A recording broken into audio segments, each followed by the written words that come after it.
नमस्कार दोस्तों, स्वागत है आपका अपने चैनल की टू सक्सेस में।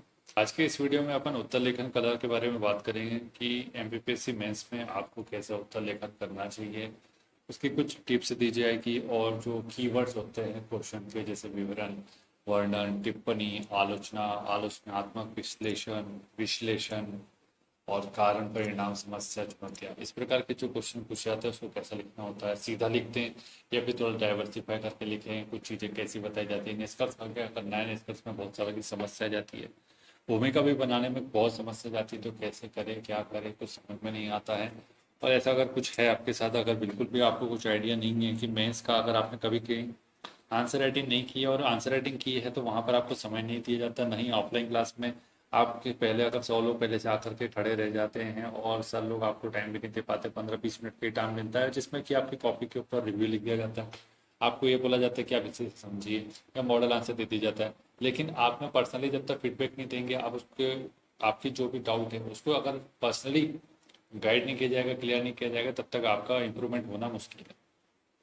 तो ऑफलाइन कोचिंग का ये सत्य है कि भाई आपसे 8-10 हज़ार रुपये ले लिया जाएगा। टेस्ट सीरीज के बारे में बात कर रहा हूँ सिर्फ, और हम लोग यहाँ पर सिर्फ 1 हज़ार रुपये के बारे में बात कर रहे हैं। 1 अक्टूबर तक 1 हज़ार है, 1 अक्टूबर के बाद 3500 रुपये है, जिसमें कि आपको पूरा जो सिलेबस है एमपीपीएससी का उसको टॉपिक वाइज आंसर राइटिंग करवा रहे हैं। आंसर राइटिंग करवाने से क्या होगा कि आपका नोट्स बनेगा सबसे बेहतरीन बेहतरीन तरीके से नोट्स बन जाएगा और आप आंसर राइटिंग भी सीख जाएंगे कि भाई आंसर राइटिंग करी कैसे जाती है। तो अगर आप बिगिनर है, कुछ भी नहीं आता आपको, आपने प्रीलिम्स नहीं भी निकला तो कोई समस्या नहीं। इससे आपका ये अच्छा होगा कि आप भविष्य में देखिए, आपने अगर डिसाइड करके बैठे कि एमपीपीएससी के थ्रू ही मुझे वैकेंसी प्राप्त करनी है, तो फिर शीघ्र अतिशीघ्र ज्वाइन कीजिए। बहुत ज़रूरी है आप लोगों के लिए, इससे ज़्यादा इंपॉर्टेंट चीज़ें नहीं हो पाएगी जब तक इसकी फीस, अगर आप अक्टूबर के बाद ज्वाइन करेंगे तो इसकी फीस बढ़ती चली जाएगी।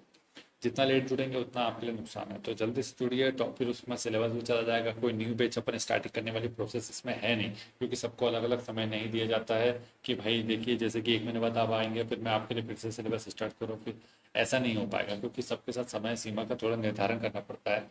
तो अपन कोशिश करते हैं कि आपका जो सिलेबस अभी स्टार्ट हो गया है, चल रहा है, उसको देखिए। आप जो प्रीवियस जो छूट गया है उसे आप देखिए, उससे अलग से हम जब बात कर लेंगे। यदि आपका मेंस नहीं है, अभी आगामी मेंस नहीं दे रहा है, तो फिर वो तो आपके सामने आ ही जाएगा, ठीक है, क्योंकि रिपीट करेंगे उसे अपन। तो अभी तो हम जो न्यू सिलेबस जुड़ा है उसे ही चला रहे हैं। पेपर वाइज आंसर राइटिंग में पेपर 1 2 3 4 5 आपके पूरा कंप्लीट हो जाएगा। तो उसको वो स्टार्ट, पेपर वाइज स्टार्ट होने से पहले आपको पहले ही ज्वाइन कर लेना है। ज्वाइन कर लीजिए, चाहे प्रीलिम्स निकला हो या नहीं निकला हो, आपका एक ही मकसद होना चाहिए।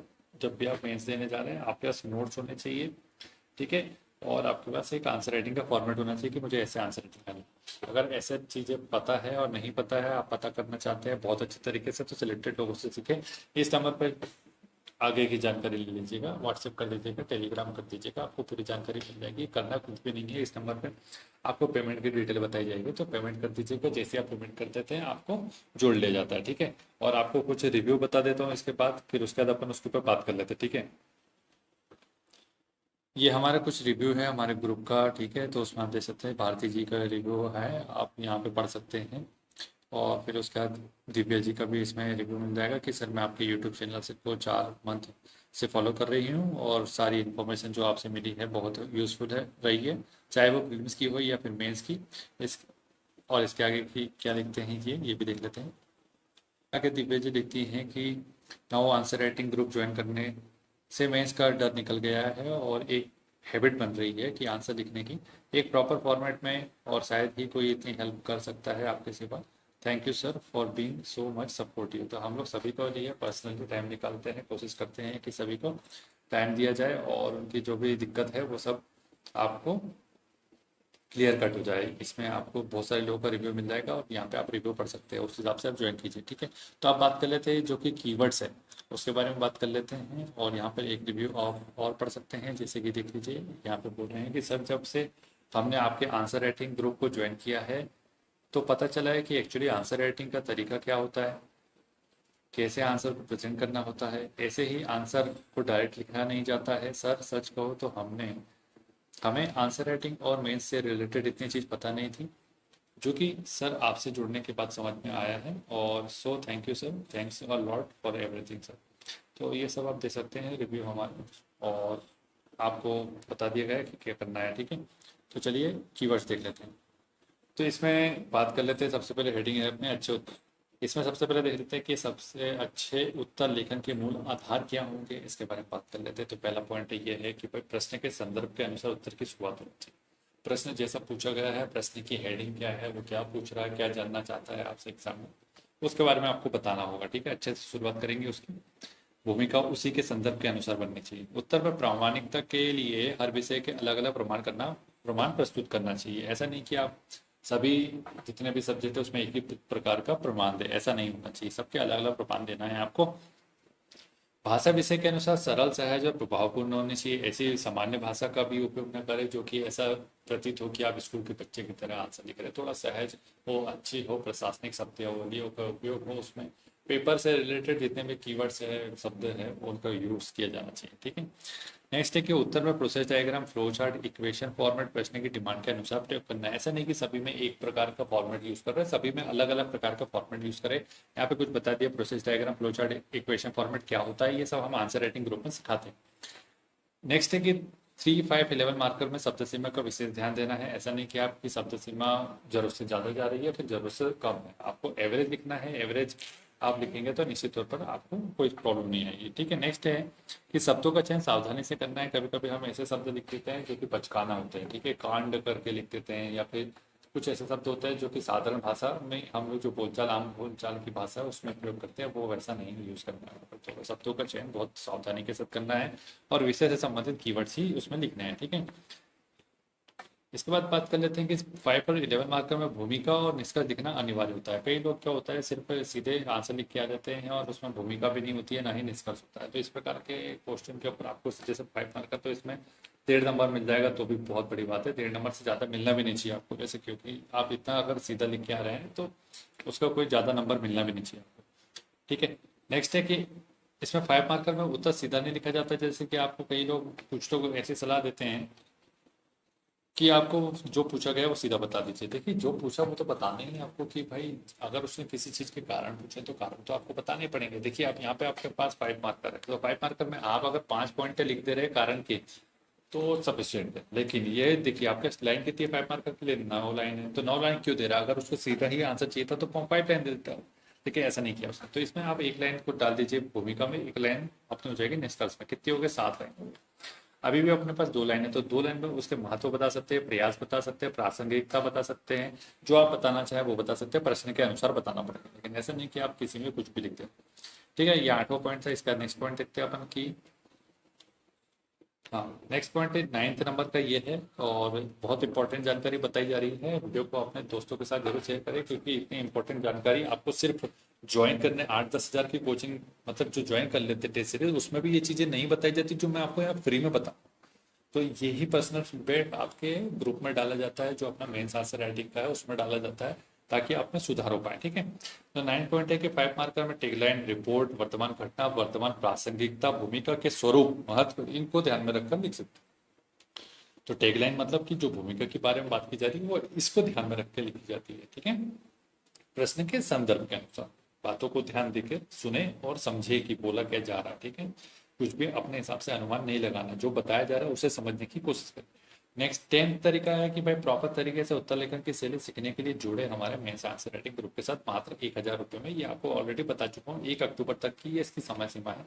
वैसे 1500 रुपये फीस कर दी गई थी, लेकिन मुझे लगा थोड़ा ज़्यादा हो जाएगा।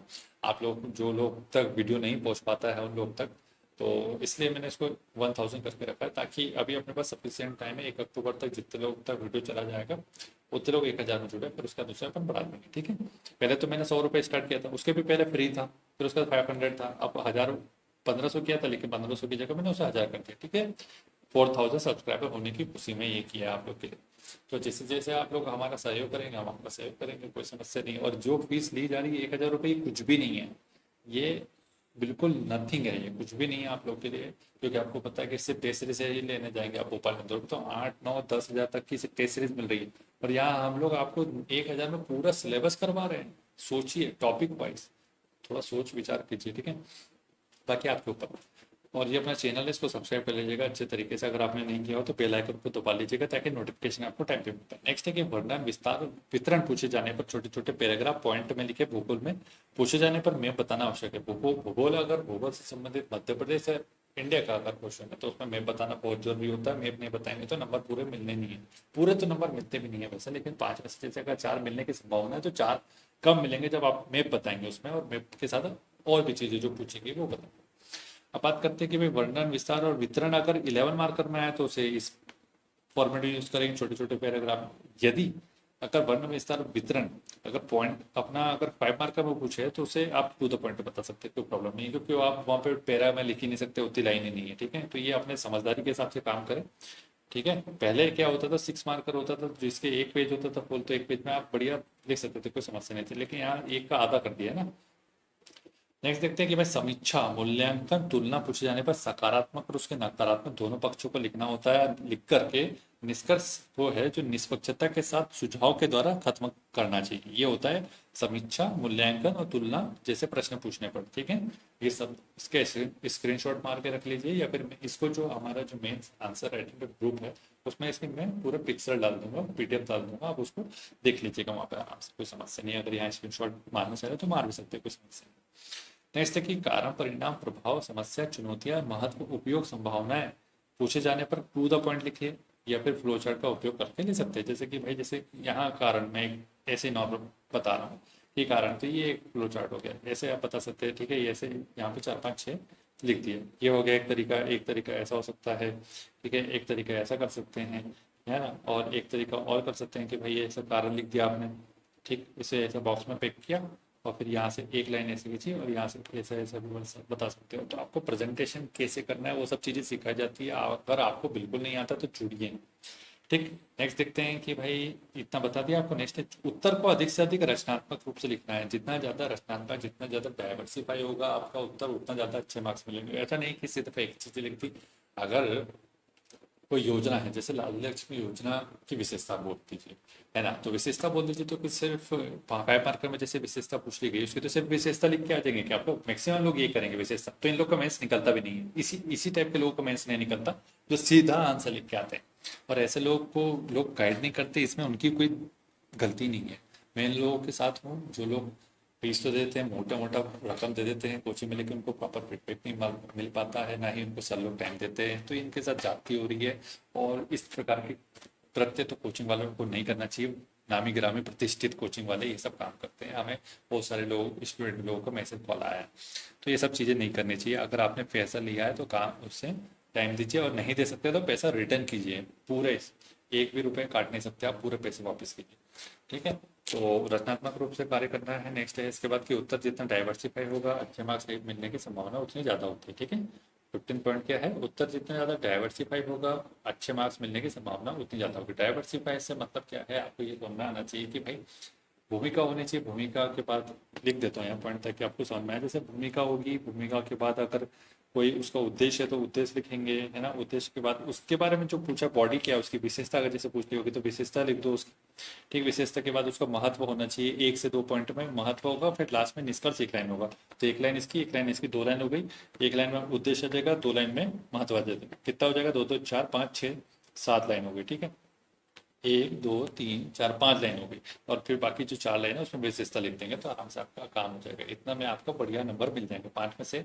इस बात की गारंटी मैं लेता हूँ कि 5 में से आपको कितने 3.5 नंबर तो मिल ही जाएंगे, 3.5 नंबर। और 3.5 नंबर जो होते हैं वो बहुत अच्छे होते हैं। ठीक है, 4 नंबर भी मिलने की संभावना राइटिंग के ऊपर भी डिपेंड करता है, प्रेजेंटेशन के ऊपर डिपेंड करता है कि आपकी कैसी है। नेक्स्ट देखते हैं 16 नंबर का पॉइंट है कि टिप्पणी। टिप्पणी होता है ना कि कई बार बोलते हैं कि टिप्पणी कीजिए।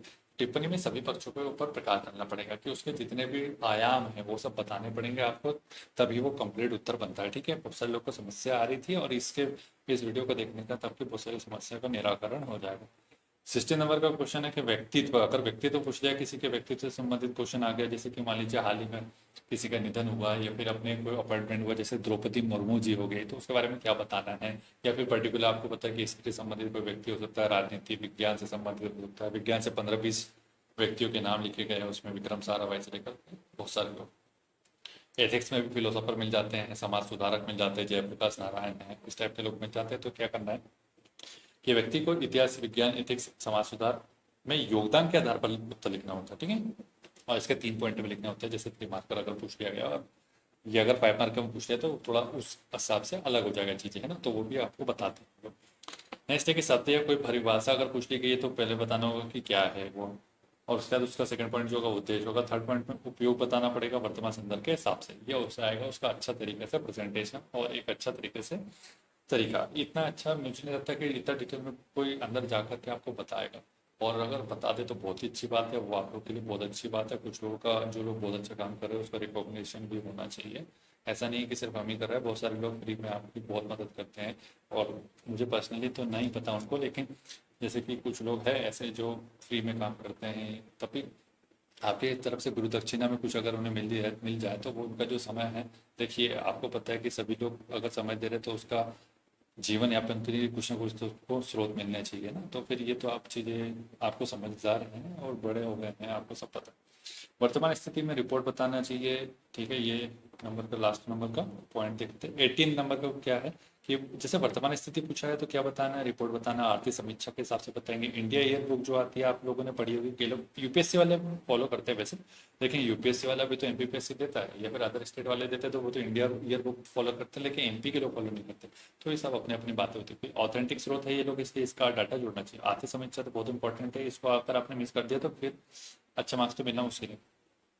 नेक्स्ट है कि विश्लेषण अगर पूछा गया तो हमेशा संदर्भ को ध्यान में रख करके सटीकता के साथ किया जाना चाहिए। उसका विश्लेषण मतलब उसके सारे आयाम को बताना पड़ेगा, उसका विश्लेषण मतलब उसकी गहन जांच करनी है, जांच करने के बाद उसका सार क्या है वो भी बताना पड़ता है, ये विश्लेषण होता है, ठीक है। अब अगर इसी एक और टर्म आती है आलोचनात्मक विश्लेषण करना है, तो इसमें सबसे पहले क्या करेंगे, आलोचना करेंगे। अगर कोई मॉडल किसी ने दिया है, जैसे ग्रीगर मूलर मॉडल हो गया, तो इसके बारे में आप विशेषता बताएंगे, विशेषता बताने के बाद उसकी आलोचना कर देंगे कि भाई इसकी आलोचना क्यों हुई, क्यों फेल हो गया, असफल क्यों होने के कारण क्या है, कौन सी चीज़ इसने समाहित नहीं थी।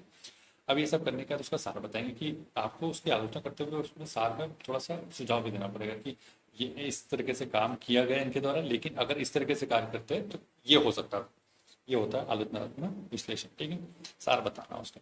नेक्स्ट है इसके बाद की 3 मार्क की कुछ रणनीति देख लेते हैं इसमें, और ये वीडियो यहीं इसके बाद समाप्त हो जाएगा। और मुझे लगता है कि इसके अलावा फिर आपको कुछ और की चीज़ों की जरूरत पड़ेगी। फिर 2 ही चीज़ें रह जाती है कि आपको कोई आंसर चेक करके बता दें कि आप में सुधार की कितना जरूरत है, और दूसरा ये है कि भाई आप चाहे समय सीमा में, शब्द सीमा में आप लिख पा रहे कि नहीं, और आपके पास कंटेंट है कि नहीं। कंटेंट होना बहुत जरूरी होता है, रिवीजन कैसे होगा, नहीं तो रिवीजन करने के लिए भी आपके शॉर्ट नोट्स भी होने चाहिए, सिनॉप्सिस भी होना चाहिए, ये सब चीज़ें सिखाई जाती है। 3 मार्कर की रणनीति देखते हैं। प्रत्येक पहला ये हो जाएगा इसका कि प्रत्येक पेपर में 3 मार्कर का पहला प्रश्न होता है, इसके बहुत ही अच्छे प्रभाव और प्रश्न के संदर्भ में अनुसार होना चाहिए, ठीक है। तो मतलब ये है कि 3 मार्कर जो है सबसे पहले आपके पास 3 मार्कर ही आता है, तो आपको उसको अच्छे से प्रेजेंट करके लिखना चाहिए। वही आपकी इमेज बनाएगा, आपको प्रेजेंट करेगा, पर्सनैलिटी को आप अट्रैक्ट कर सकते हैं कि कितना साफ सुथरे तरीके से चीज़ें बताई जाती है। दूसरा ये कि कॉपी चेक करने वाले की मानसिकता पर सकारात्मक रूप से प्रवाहित कर अपनी कॉपी के प्रति तार्किक मनोवृत्ति का विकास कर सकते हैं आप। जैसे देखिएगा कि अगर उसको तो सिर्फ आपके कोई चेहरा से दिख नहीं सकता है ना, आप कितने ग्रुप बोला था, कितने अच्छे दिखते हैं, उससे कोई फर्क पड़ता ही नहीं, क्योंकि आपको उसको सिर्फ आपका रोल नंबर दिख रहा है। तो उसको आपको अट्रैक्ट कैसे कर सकते हैं, उसकी मानसिकता में आपका जो आपके प्रति कैसे अच्छा पॉजिटिव रिस्पॉन्स ला सकते हैं, वो एक ही तरीका है कि आप कितने अच्छे से आंसर लिख रहे हैं, ठीक है। थर्ड ये है कि इसलिए प्रत्येक विषय के 3 मार्कर लिखने का तरीका में अंतर होना चाहिए, और जो शब्दों के चयन पर निर्भर करेगा। जैसे भूगोल में मैप का उपयोग करना अनिवार्य होता है, इस प्रकार की सब, जैसे सोशियोलॉजी में तो समाजशास्त्र से संबंधित प्रश्नों में मतलब शब्दावलियाँ होना चाहिए, लोक प्रशासन तो लोक प्रशासन से संबंधित शब्दावलियाँ होनी चाहिए, है ना, इस प्रकार की चीज़ें होती है। नेक्स्ट है कि भाई पार्ट ए और पार्ट बी दोनों में 3 मार्कर प्रथम 42 मिनट में, 40, 42, 45 मिनट में आप लिख सकते हैं प्रमाणिकता के साथ, ठीक है। आपको अगर जो सबसे अच्छे 3 मार्कर सबसे पहले आता है उसको 3 मार्कर को सबसे पहले अटेम्प्ट करना चाहिए, तो इसका जो चीज़ नहीं आती उसको छोड़ दीजिए, वो 5 मार्कर अटेम्प्ट करे, जो आते वो करे, जो नहीं आता उसको छोड़ दीजिए। 11 मार्कर कर लीजिए, फिर 11 मार्कर जो आते हैं, मतलब जो आते क्या वो तो करने पड़ेगा, अच्छे से करना पड़ेगा मुझे लगता है, तो वो बड़े ऐसे कर लीजिए। फिर उसके बाद आप आएंगे सीधा 3 मार्कर के ऊपर, जल्दी से लिखिए उसको, फिर 5 मार्क करते हैं। तो इस प्रकार से पेपर को अटेम्प्ट करने की कोशिश करें।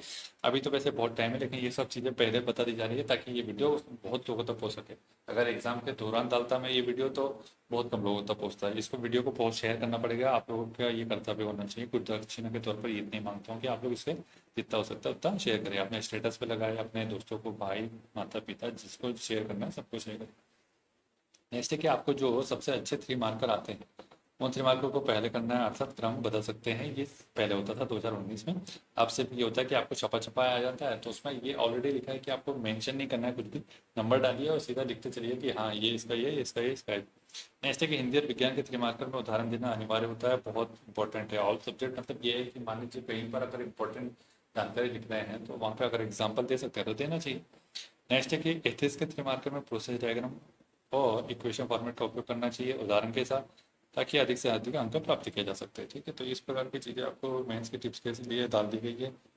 मुझे लगता है बहुत अच्छी रहा होगा ये वीडियो। और ऐसे बहुत सारे लोग हैं जो मैरिड हैं और जो लोग काफ़ी गरीब अवस्था में वंचित वर्ग से लोग हैं, अल्पसंख्यक है, तो इन लोगों को अगर आप समाज की मुख्यधारा में लाना है और खुद को आना है तो मुझे लगता है इस वीडियो को देखना चाहिए। और हमारे वीडियोस जो खासकर एमपीपीएससी के लिए डेडिकेटेड है, उस वीडियो को अगर देख लेते हैं तो और उनको फॉलो कर लेते हैं, टेस्ट सीरीज को भी फॉलो कर लेते हैं, हमारी जो फ्री में टेस्ट सीरीज चलती है, तो मुझे लगता है कि आप निश्चित तौर पर अपना सपना पूरा कर पाएंगे। और आपकी तरफ से मैं तो वैसे कुछ मांगता नहीं ज़्यादा, बस आप वीडियो को फॉलो शेयर कर दें और चैनल को सब्सक्राइब कर लीजिए। अपने दोस्तों मित्रों को बता सकते हैं इसके बारे में, जो हमारी गुडविल हम जो कर रहे हैं अच्छा काम। बाकी मेंस का जो हमारा पेड ग्रुप है वो भी, उसकी कोई फीस बहुत ज़्यादा नहीं है, 1,000 की जगह 1 लाख रुपए लेते तो बात अलग हो जाती है कि चलिए ठीक है आप भी व्यापार करने लगे शिक्षा का। खैर छोड़िए, बातें तो बातें होती हैं। आपके ये जो वीडियो बनाया गया है इसका सुझाव जरूर दीजिएगा कि सर कैसा वीडियो रहा है, और अच्छा लगे तो आपको पता है क्या करना है। Thank you so much for watching.